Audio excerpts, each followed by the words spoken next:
वर्ष आहे। मंडळ गेली 10 वर्षे जिवंत देखावे साजरे करून सामाजिक प्रबोधन करीत आहे। आई मी आले, सुटले मी, झाली एकदाची परीक्षा। अगं हो सोनू, सुटले म्हणून कसे चालेल? तुझी खरी परीक्षा तर आत्ता सुरू होईल।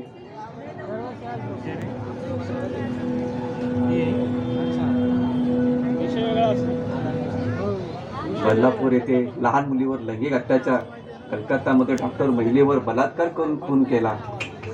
अरे रे, काय चालेल सगळीकडे?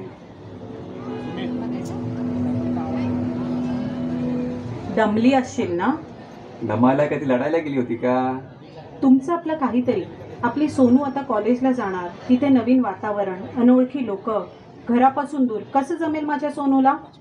अगं असं काय बोलतेस तू? आता यापुढे समाजात तिला बऱ्याच गोष्टी नाही, तिला तोंड द्यायचे आहे। त्यासाठी आपण तिला तयार करायला हवे। फक्त काळजी करून कसे चालेल? हा समाज म्हणजे एक जंगल बनत चाललंय। येथे हिंस्त्र प्राणी लचके तोडायला लपलेलेच आहेत।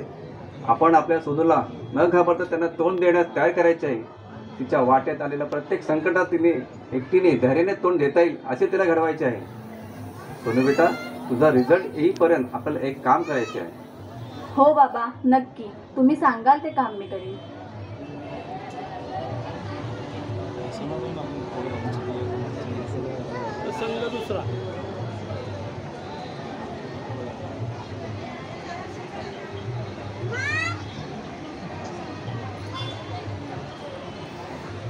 आईला बघ, काळोखा रात्री पौर्णिमेचा चंद्र उगवलाय।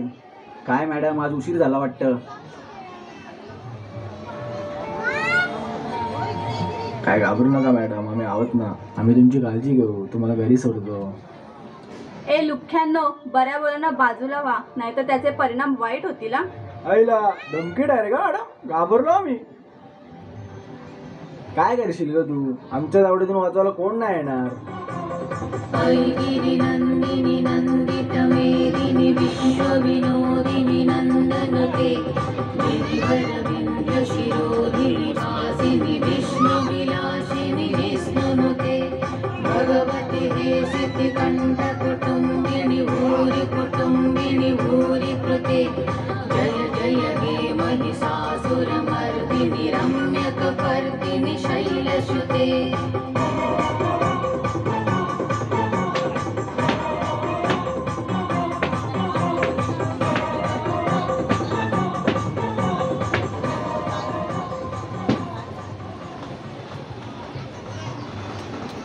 भक्तांनो, तुम्ही आता पाहिलेच असेल, सोनूच्या वडिलांनी सोनूला सुट्टीच्या कालावधीत जे आत्मरक्षणाचे प्रशिक्षण दिले त्याचा उपयोग तिला अशा प्रसंगात उपयोगी आला व तिने एकटीने न घाबरता या दुर्जनांचा नाश केला।